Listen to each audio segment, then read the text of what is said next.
آپ کا ہی فیض ہے جو عبدالقادر کو بھی کچھ سمجھ لگ گئی ہے اور بولنا آ گیا ہے، ورنہ وہ تو 2 دونی 4 سے آگے کچھ نہیں جانتا تھا۔ نماز بھی آپ نے ہی سکھائی مولوی جی، اور قرآن بھی۔ نماز پڑھتا ہے نا؟ جی مولوی جی 5 وقت۔ اور وہ اٹھ کر وضو کرنے لگتے اور نماز کے لیے کھڑے ہو جاتے۔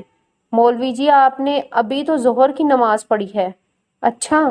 عبدالقادر کے پاس آ کر بیٹھ جاتے اور تھوڑی دیر بعد پھر نماز کے لیے کھڑے ہو جاتے۔ ظہر کی نماز پڑھ لوں عبدالقادر؟ اور عبدالقادر حیران ہوتا کہ یک مولوی صاحب کو کیا ہو گیا ہے، بھلے چنگے تھے اور چودھری نیاز نے بھی تو بس ڈانٹا ڈپٹا ہی تھا، پھر اچانک یہ مولوی صاحب کو کیا ہو گیا ہے جی؟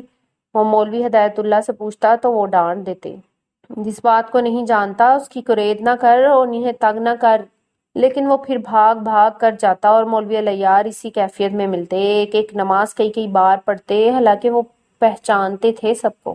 عبدالقادر بتائیے انسان ظالم اور جاہل کیوں ہے کہ ایک عمر بے سمت چلنے میں گنوا دیتا ہے؟ اس کے خمیر میں جو عشق کی مشک چھپی ہے وہ اسے اوہام پر لٹا دیتا ہے، اسے عقل کیوں نہیں؟ وہ کئی بار کے کیے ہوئے سوال کیے جاتے، یہ بے خودی کئی ہفتے طاری رہی۔ اس دوران رابعہ بی بی بھی 2 بار آئیں، ایک بار عبدالقادر کے ساتھ، ایک بار اکیلے۔ اس روز چودھری نیاز لاہور گئے ہوئے تھے، رابعہ بی بی صبح ہی حویلی آ گئی تھیں اور کچھ دیر بعد ہی انہوں نے عبدالقادر کو بلوایا تھا۔ اس دن تم کیا کہہ رہے تھے کہ مولوی اللہ یار بڑے اللہ والے ہیں؟ جی بی بی جی بڑا اثر ہے ان کی زبان میں بھی دعا کروانا چاہتی ہوں ان سے، میرا دل بہت گھبراتا ہے، بہت گھبراہٹ ہوتی ہے، سانس رکتا ہے۔ اور عبدالقادر نے حیرت سے انہیں دیکھا تھا۔ آپ تو بہت پڑھی لکھی ہو بی بی جی، اور پڑھے لکھے لوگ تو ان باتوں پر یقین نہیں رکھتے۔ پڑھے لکھے بھی جب ہر طرف سے مایوس ہو جاتے ہیں تو اسی کے در پر جاتے ہیں، اسی کے سامنے جھکتے ہیں، اور نیک لوگوں کی دعا میں اثر ہوتا ہے۔ کیا خبر مولوی جی کی دعا سے یہ گھبراہٹ دور ہو جائے۔ جب رابعہ بی بی عبدالقادر کے ساتھ مولوی جی کے پاس گئیں تو انہوں نے آنکھ اٹھا کر بھی نہیں دیکھا، وہ کسی اور ہی کیفیت میں تھے۔ عبدالقادر سے بھی بات نہیں کی، بس بار بار وضو کرتے اور نماز کے لیے کھڑے ہوتے، پھر نماز پڑھتے پڑھتے بے خود ہو جاتے، پھر اٹھتے، پھر وضو کرتے اور نماز کی نیت باندھ لیتے۔ دارا نے بتایا صبح سے ہی یہی کیفیت ہے، کئی بار سجدے میں سر رکھتے تو روتے چلے جاتے۔ رابعہ بی بی کچھ دیر بیٹھ کر چلی گئیں۔ دوسری بار وہ اکیلی آئی تھیں۔ مولوی اللہ یار اپنے گھر کے صحن میں بیٹھے تھے اور زمین پر لکیریں کھینچ رہے تھے۔ کھلے دروازے سے رابعہ بی بی سیدھی اندر آ گئی تھیں اور ان کے سامنے ہی زمین پر بیٹھ گئی تھیں۔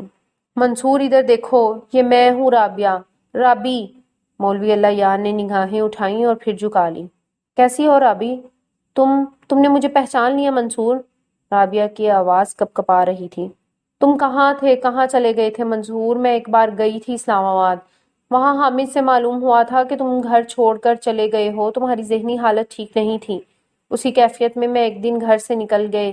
میں شرمندہ ہوں، میں تم سے بہت شرمندہ ہوں منصور، میری وجہ سے۔ میں سمجھتی تھی میں بابا جان کی اکلوتی بیٹی ہوں، انہوں نے میری ہر خواہش پوری کی ہے تو وہ انکار نہیں کریں گے، لیکن انہوں نے تمہاری ممی ڈیڈی کو انکار کر دیا اور میں کچھ بھی نہ کر سکی۔ مجھے معاف کر دو منصور، میری وجہ سے تمہیں تکلیف ہوئی، کاش میں ابتدا ہی میں خود کو سمجھا لیتی، اتنا آگے نہ بڑھتی تو۔ مگر محبت پر کس کا اختیار ہوتا ہے منصور؟ یہ تو خود بخود کسی صبح کو اچانک کسی ننھی کومپل کی طرف پھوٹ پڑتی ہے اور پھر کشور دل کی ہر فصیل پر، ہر کونے پر کومپلیں پھوٹنے لگتی ہیں، کلیاں چٹکنے اور پھول کھلنے لگتے ہیں۔ مانی، مجھے معاف کر دو پلیز مانی۔ تم کس بات کی معافی مانگ رہی ہو رابی؟ جذبے تو اس کی طرف سے ودیعت ہوتے ہیں اور فیصلے بھی اسی کے ہوتے ہیں سارے، وہی ہمارے لیے راہیں منتخب کرتا ہے، اس نے ہی میرے اور تمہارے لیے راہیں متعین کی، اس نے جو چاہا وہی ہوا، ہم نے جو چاہا وہ بے ثمر ٹھہرا، کیسے ہی منظور نہ تھا سب۔ مگر کیوں مانی، ہمارے جذبے تو سچے تھے، ان میں تو کوئی کھوٹ نہ تھا۔ پھر اس کی باتیں وہی جانتا ہے رابی، اس نے جو کیا بہتر کیا، تم اب جاؤ اور آئندہ مت آنا رابی۔ منصور تم اب مجھ سے محبت نہیں کرتے کیا؟ مولوی اللہ یار نے نگاہیں اٹھائیں، لال سرخ آنکھیں خون برساتی، اور پھر نگاہیں جھکا لی۔ تم اب کسی کی بیوی اور کسی کی ماں ہو اور اسے کہیں بھی بے ایمانی پسند نہیں ہے، جو راہ چلو اس پر ایمانداری سے چلو۔ لیکن میں کیا کروں منصور؟ رابعہ دونوں ہاتھوں میں منہ چھپا کر بلک پڑیں۔ تمہارا خیال دامن دل سے یوں لپٹا ہے کہ کسی لمحہ محو نہیں ہوتا ہے۔ میں تو خائن ہوں منصور، من میں تمہاری مورت چھپی ہے اور تن کسی اور کا ہے. گھبراہٹ ہوتی ہے, مریض ہو گئی ہوں, کسی ڈاکٹر کے پاس میری دوا نہیں ہے. وہ روتی رہیں اور مولوی اللہ یار سر جھکائے بیٹھے رہے. ان کا وجود آگ کی طرح تپ رہا تھا اور چہرہ بھی تپ کرتا تانبے جیسا ہو رہا تھا اور آنکھوں سے جیسے آگ نکل رہی تھی. گاؤں والے کہتے ہیں تم اللہ والے ہو گئے ہو, تمہاری دعا میں تاثیر ہے. میرے لیے بھی دعا کرو منصور, میں تمہیں بھول جاؤں, تمہارا خیال تک نہ آئے مجھے. میرے سکون کے لیے دعا کرو منصور. خدیجہ, بڑی دیر بعد مولوی اللہ یار نے آواز دی تھی. خدیجہ پانی پلاؤ بی بی کو. خدیجہ دوپٹہ لپیٹے اندر سے پانی کا گلاس لے کر آئی اور مولوی اللہ یار نے گلاس لے کر انہیں پکڑا دیا. پی لو رابعہ. رابعہ نے چادر کے پلو سے چہرہ صاف کیا اور گلاس منہ سے لگا لیا. خدیجہ حیرت سے انہیں دیکھتی واپس کمرے میں چلی گئی. یہ کون تھی؟ گلاس خالی کر کے انہوں نے نیچے رکھا. خدیجہ تھی, میری بیوی ہے, مولوی اللہ یار نے آہستگی سے کہا. رابعہ ایک ٹک انہیں دیکھی گئی اور پھر کھڑی ہو گئی. اچھا میں چلتی ہوں اب, لیکن تمہیں اس حال میں دیکھ کر میرا دل دکھا ہے بہت. یہ حال؟ انہوں نے رابعہ کی طرف دیکھا. یہ تو اچھا ہے, تم تو سچ میں اللہ والے ہو گئے ہو. پانی پیتے ہی میری گھبراہٹ کم ہو گئی ہے, رابعہ نے کہا تو وہ مسکرا دیے. میں تو ابھی اس سفر میں ہوں, پتہ نہیں وہ مجھے قبول کر لے گا یا ٹھکرا دے گا رابعہ, لیکن میں اس سمت چل پڑا. اور عبد القادر کہتا ہے منزل نہ ملے تو بھی سمت صحیح ہونی چاہیے. ایک عمر بے سمت چلا ہوں, ابھی نہ جانے کتنے امتحان اور کتنی آزمائشیں ہیں. میں تو بیچ راہ میں کھڑا ہوں. لیکن رابعہ کو یقین تھا کہ اللہ نے انہیں قبول کر لیا ہے. وہ سر جھکائے واپس مڑی تو انہوں نے انہیں روک لیا. پھر مت آنا رابعہ, جب میں تمہیں کھوجتا تھا تو تم نہیں ملتی تھی. اب میں تمہیں نہیں کھوجتا. اب میری پیاس اور طرح کی ہے اور میری تلاش اور طرح کی ہے. تم جاؤ رابعہ. ان کی آنکھوں سے آنسو نکل کر ان کی داڑھی بھگونے لگے اور وہ سر جھکا کر پھر زمین پر انگلی سے لکیریں بنانے لگے. سیدھی لکیریں اور ٹیڑھی لکیریں, صراط مستقیم, سیدھی جاتی لکیر اور آس پاس بے شمار ٹیڑھی لکیریں. یہ آپ کیا لکیریں کھینچتے رہتے ہیں؟ خدیجہ چپکے سے آ کر ان کے پاس بیٹھ گئی. یہ صراط مستقیم ہے, لیکن یہ باقی کے سارے راستے ٹیڑھے ہیں, غلط سمت لے جانے والے. صراط مستقیم تو صرف ایک ہی ہے نا, لیکن یہ ٹیڑھے میڑھے بے شمار راستوں میں پھنسا صرف ایک راستہ, اور صرف اس پر چلنا مشکل ہے, لیکن لوگ چلتے ہیں. بہت لوگ چلتے ہیں اس پر اور بہت ان ٹیڑھے راستوں میں الجھ جاتے ہیں. بات کرتے کرتے انہوں نے سر اٹھا کر اسے دیکھا. تم دعا کرتی ہو خدیجہ؟ ہاں. تو پھر دعا کیا کرو میرے لیے, اپنے لیے, ادراس بچے کے لیے جسے ابھی دنیا میں آنا ہے, کہ ہم صراط مستقیم پر چلیں. یہ ٹیڑھے راستے ہمیں لبھائیں نہیں, ہمیں الجھائیں نہیں. خدیجہ کی سادہ سی بے ریا آنکھوں میں خوشی کے موتی چمک رہے تھے. مولوی صاحب نے اس سے پہلے تو کبھی اس طرح اتنی اپنائیت سے بات نہ کی تھی. وہ تو جو بات کرتے تھے تو وہ بھی دور خلا میں, جیسے کہیں کسی اور سے مخاطب ہوں.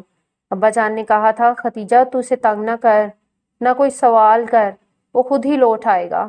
خدیجہ میرے کپڑے نکال دو, نہانے کے لیے غسل خانے میں پانی رکھ دو, میں آج جمعے کی نماز مسجد میں پڑھوں گا. آپ کا سفر مکمل ہو گیا ہے. خدیجہ کی آواز خوشی سے کانپ رہی تھی. سفر تو کبھی بھی مکمل نہیں ہوتا. شاید ہاں, مجھے راہ مل گئی ہے, راستہ دکھائی دے گیا ہے. تمہارے حقوق میں مجھ سے جو کوتاہی ہوتی ہے اسے معاف کر دیا کرو خدیجہ. اس نے مجھ کو ایسے قبول نہیں کیا خدیجہ. آنسو ایک بار پھر ان کی آنکھوں سے بہہ نکلے اور خدیجہ ہولے ہولے انہیں دلاسا دینے لگی. مولوی اللہ یار پہلے صرف جماعت کے ساتھ نماز کے لیے کھڑے ہوئے اور پھر ہولے ہولے ایک بار پھر ساری ذمہ داری ان پر آ پڑی. مولوی ہدایت اللہ نے ایک روز آنکھیں بند کر لیں. اب آسیہ اور خدیجہ کی ماں کی ذمہ داری بھی ان پر آ پڑی تھی اور خود وہ ایک بیٹے کے باپ بن گئے تھے. فہد منصور. ان کی پیشانی پر سجدوں کا نشان دمکتا تھا اور چہرہ نورانی تھا. گاؤں کے لوگ ان کا احترام کرتے تھے بہت, اور وہ بھی سب کے دکھ سکھ میں شریک ہوتے تھے. زندگی میں بہت ٹھہراؤ اور سکون آ گیا تھا کہ پھر زرینہ کے واقعے سے ملتا جلتا ایک واقعہ ہو گیا. ماسی برکت ایک بیوہ عورت تھی اور اس کی ایک ہی بیٹی تھی. عمر وہی 14-15 سال تھی. زرینہ بھی اتنی ہی عمر کی تھی جب اغوا ہوئی تھی, اور وہ بھی کنویں پر پانی بھرنے گئی تو پھر مڑ کر نہ آئی. ماسی برکتے نے بتایا کہ میں نے منع بھی کیا تھا کہ بہت شام ہو گئی ہے, اب نہ جا, لیکن وہ چلی گئی کہ ابھی سب سہیلیاں کنویں پر ہی ہوں گی. میٹھے پانی کا یہ کنواں گاؤں سے باہر تھا اور شکار گاہ کے پاس سے گزر کر جانا پڑتا تھا.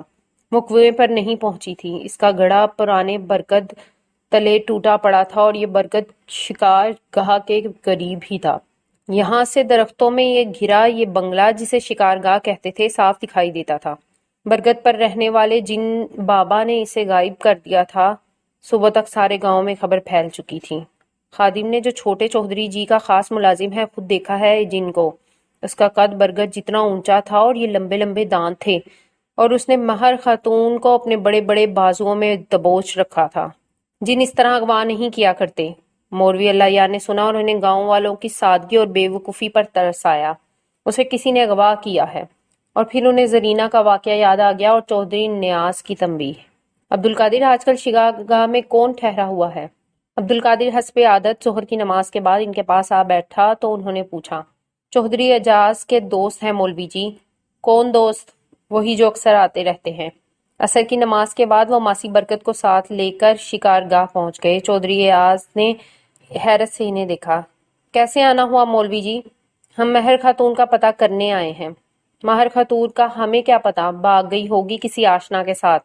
مولوی تم ان کے پھڈے میں مت پڑو، یہ ایسی ہی ہوتی ہیں۔ نہیں نہیں چودھری جی، ماسی برکت ان کے پاؤں پر گر پڑیں۔ وہ تو بہت معصوم ہے، بچی ہے بالکل، آپ میری بیٹی دے دے مجھے۔ وہ تو اتنی معصوم ہے کہ رات کو مجھ سے لپٹ کر سوتی ہے، اسے ڈر لگتا ہے۔ چودھری اعجاز نے پاؤں جھٹک کر اسے لیدا کیا اور عجیب طرح سے ہنسا۔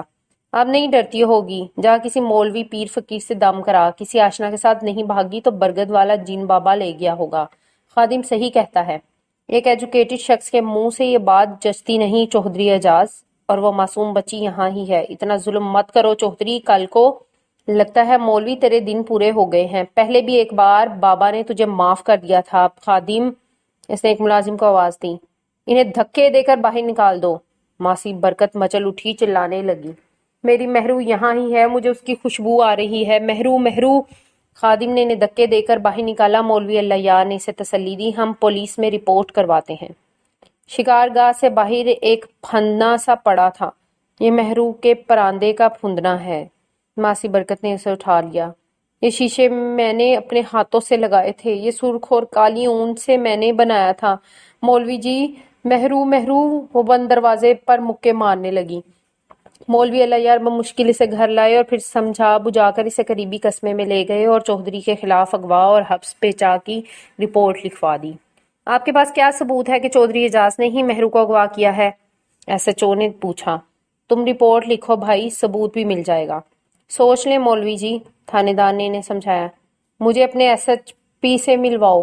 اور تبھی ڈی ایس پی عماد مرزا اپنے آفس سے باہر نکلے تو مولوی اللہ یار نے آگے بڑھ کر انگلش میں ان سے ساری بات کی۔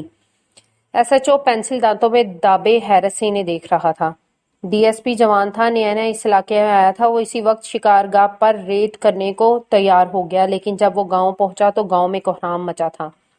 مہرو کی لاش برگد تلے پڑی تھی، گلے پر انگلیوں کے نشان تھے اور جسم نیلو نیل تھا۔ مولوی علیہ یار نے ہونٹ بھینچ کر ڈی ایس پی مرزا سے درخواست کی کہ اب مجھے نئی ایف آئی آر کٹوانی ہے، اغوا، حبس پیجا، بے حرمتی اور قتل کی۔ ڈی ایس پی ایماندار بھی تھا اور جی دار بھی۔ اگلے ہی دن وارنٹ لے کر حوالی پہنچ گیا۔ سب نے مولوی اللہ یار کو اور ماسی برکت کو سمجھایا۔ ماسی برکت کی پونجی لٹ چکی تھی، کچھ باقی نہ بچا تھا کہ کوئی خوف ہوتا۔ ایک اکیلی جان، زیادہ سے زیادہ مار دیں گے نا تو مار دیں، مہرو کے بعد جی کر کیا کروں گی؟ ہاں، مہرو کے قاتلوں کو پھانسی ہوگی تو دل ٹھنڈا ہو جائے گا، وہ سینے پر ہاتھ مار کر کہتی۔ لیکن ادھر چودھری اعجاز اور اس کے دوست ضمانت پر رہا ہوئے، ادھر ڈی ایس پی کا تبادلہ ہو گیا۔ رات کے 2:30 بجے تھے جب مولوی اللہ یار تہجد کے لیے اٹھ کر مسجد کی طرف آئے اور راستے میں سے ہی اٹھوا لیے گئے۔ عبد القادر صبح صبح بھاگا آیا اور خدیجہ سے درخواست کی کہ وہ گاؤں چھوڑ کر فوراً کہیں چلی جائے۔ چودھری کے بندے کسی کو بھی زندہ نہیں چھوڑیں گے۔ مولوی صاحب تو حسب معمول مسجد چلے گئے تھے، رات میں کسی پہر اٹھ کر۔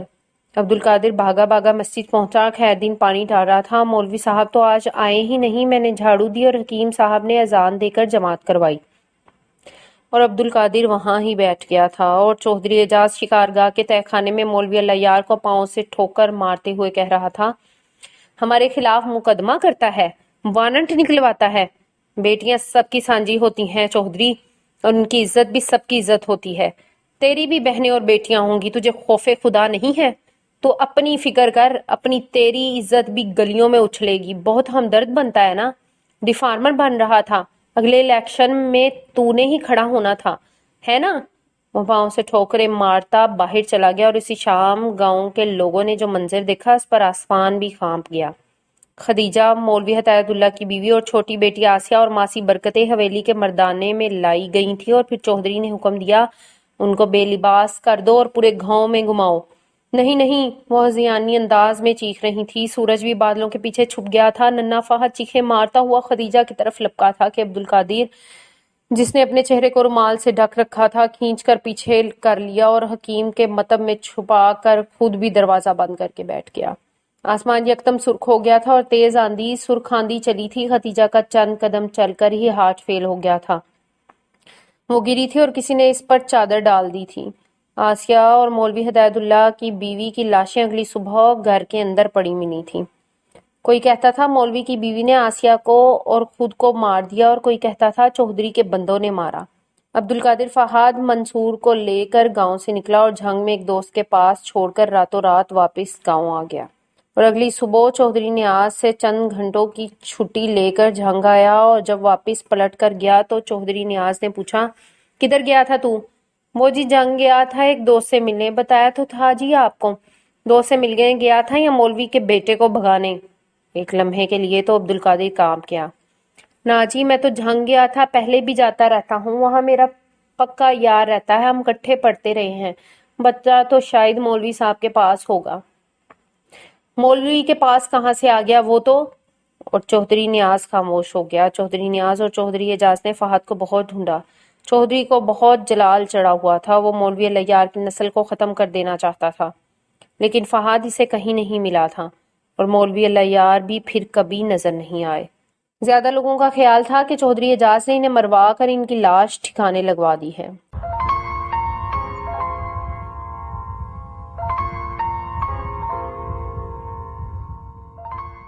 مامون، دانیال، صدف تینوں خوش تھے، لیکن عبداللہ بہت بے چینی محسوس کر رہا تھا. چودھری امتیاز خان بہت اچھی طرح ملے تھے. بچوں، آپ آئے ہو تو چند دن رہو، چند دن کھاؤ پیو عیش کرو، تازہ ہوا، تازہ میٹھا پانی اور تازہ سبزیاں. عبیر کی حویلی بہت بڑی تھی. اس کے 3 پورشن تھے. یہ تینوں پورشن اندر کی طرف تھے. باہر سے حویلی کا مین گیٹ ایک ہی تھا اور اندرونی گیٹ کے بالکل ساتھ مردانہ حصہ تھا. یہاں ہی چودھری اعجاز، چودھری امتیاز، افضال وغیرہ لوگوں سے ملتے اور بات چیت کرتے تھے. وہ رات کو خاصی دیر سے پہنچے تھے، سو صبح دیر سے اٹھے. البتہ عبداللہ عادت کے مطابق نماز کے وقت اٹھ کھڑا ہوا تھا اور پھر نماز پڑھ کر لیٹ گیا تھا. چونکہ باقی لوگ ناشتہ کر چکے تھے اس لیے ناشتے کی ٹیبل پر یہ لوگ اکیلے ہی تھے. عبیر کے پورشن میں صرف اس کی امی، بابا جان اور ملازم تھے کیونکہ وہ اکلوتی تھی. یہ جگہ بہت خوبصورت ہے عبیر، اور تمہارا گھر تو بہت ہی شاندار ہے. اور اس گھر میں بیچارے کتنے لوگوں کا خون شامل ہوگا، دانیال نے آہستگی سے کہا. دانی، تم طنز کرنے سے باز نہیں رہ سکتے، عبیر نے ناراضی کا اظہار کیے بغیر کہا. اب وہ پرانا جاگیرداری دور نہیں ہے، اب وقت بہت بدل گیا ہے. اب ایسا کچھ نہیں ہوتا جیسا ڈراموں اور کہانیوں میں بتایا جاتا ہے. تم بہت بولی ہو عبیر. بہت کچھ اب بھی ویسا ہی ہے، بس انداز بدل گئے ہیں، طریقہ کار بدل گیا ہے. جاگیرداروں نے صنعت کاروں کا روپ ڈھال لیا ہے تمہارے بابا کی طرح، لیکن اندر سے ذہنیت تو وہی ہے جاگیرداروں والی. میں ذاتی طور پر ایک ایسے صنعت کار کو جانتا ہوں جس نے اپنی اولاد کو لندن اور امریکہ کی یونیورسٹیوں میں پڑھایا. اس کی بیٹیاں جینز اور انگلش لباس پہنتی ہیں، لیکن اس نے اپنی بیٹی کو محض اس جرم میں ہلاک کر دیا کہ اس نے اپنی پسند سے شادی کر لی تھی، اور اس نے اپنی بہنوں کی شادیاں اس لیے نہیں کیں کہ جائیداد کا بٹوارا ہو جائے گا. وہی 100 برس پرانی سوچ. خیر، میرے بابا ایسے نہیں ہیں. ابھی نے مسکرا کر ایک نظر عبداللہ پر ڈالی جو بے چین اور مضطرب سا بظاہر ان کی گفتگو سن رہا تھا، لیکن اس کا ذہن کہیں اور تھا. تم یہ مکھن لو، خالص گھر کا فریش مکھن ہے، سالوں کا باسی پیکٹ میں بند نہیں. نہیں بھائی، لوگوں کو موٹاپا پسند نہیں ہے اور مجھے اپنا مستقبل بہت عزیز ہے. او ہاں، عبیر ہنسی. لوگوں کو موٹاپا پسند نہیں اور دوسروں کا شاید. اپنے متعلق کیا خیال ہے؟ اس نے صدف پر چوٹ کی جو کچھ موٹی ہو گئی تھی. بھائی، ہمیں تو لوگ ہر حال میں پسند ہیں، دبلے، موٹے، چھوٹے، لمبے. دانیال نے کنکھیوں سے صدف کو دیکھا، لیکن صدف عبیر کی طرف متوجہ تھی. سچ عبیر، کیا میں بہت موٹی ہو گئی ہوں؟ ہاں، کچھ پہلے سے. اس نے پراٹھے کی طرف بڑھتا ہاتھ فوراً پیچھے کھینچ لیا. دانیال اور مامون بے اختیار ہنس دیے. یہ لڑکیوں کو دبلا ہونے کا کتنا کریز ہوتا ہے نا عبداللہ. حالانکہ مجھے تو دبلی بانس ایسی لڑکیاں پسند نہیں لگتی۔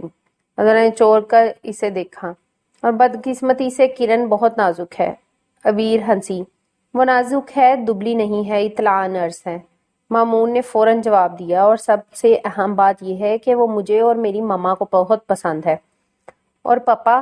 دانیال نے پوچھا۔ ماما کی پسند ان کی پسند، پاپا ماما کے سامنے نہیں بول سکتے بھیا، ہر شریف آدمی کا یہی حال ہوتا ہے۔ دانیال نے مفکروں کی طرح سر ہلایا تو عبداللہ نے بے چینی سے پہلو بدلا۔ ہم یہاں صرف ناشتہ کرنے نہیں آئے عبیر، کسی اور مقصد سے بھی آئے ہیں۔ اس کے لہجے میں ہلکی سی ناراضی تھی۔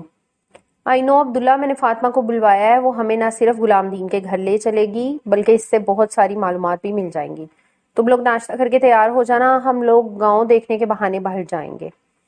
اور عبداللہ کے اعصاب قدرے پرسکون ہوئے اور اس نے اپنے لیے چائے کا ایک اور کپ بنایا اور چھوٹے چھوٹے سپ لینے لگے۔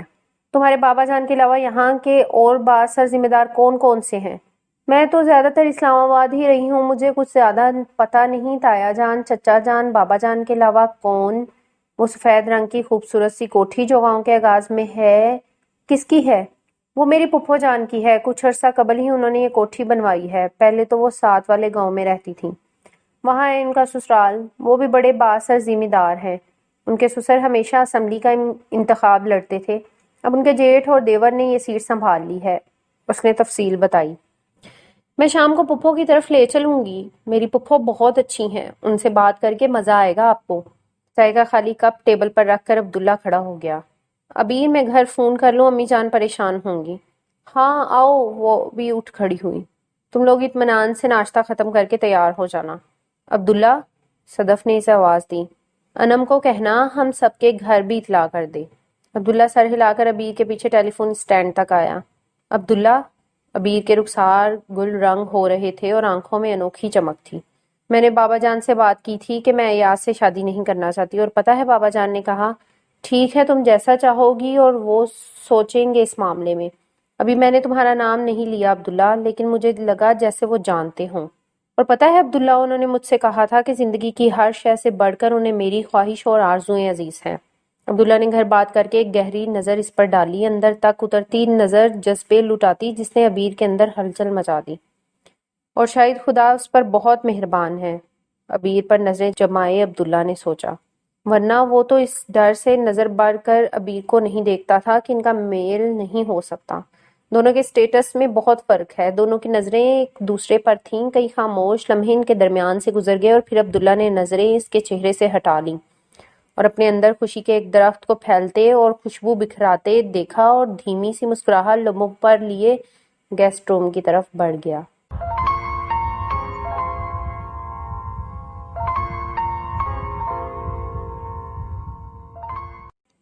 وہ فاطمہ کے ساتھ غلام دین کے گھر آئے تھے۔ یہ ایک کچا سا گھر تھا جیسے اکثر گاؤں میں ہوتے ہیں، چھوٹا سا احاطہ اور آگے 2 کمرے، ایک طرف کونے میں گائیں بندھی تھی۔ فاطمہ نے ہاتھ اندر کر کے احاطے کے دروازے کی کنڈی کھول لی۔ کچا صحن عبور کر کے وہ کمروں تک آئے تھے۔ دروازے بند تھے اور اندر موت کی سی خاموشی تھی۔ فاطمہ نے دستک دی، اندر سے کوئی آواز تک نہ آئی۔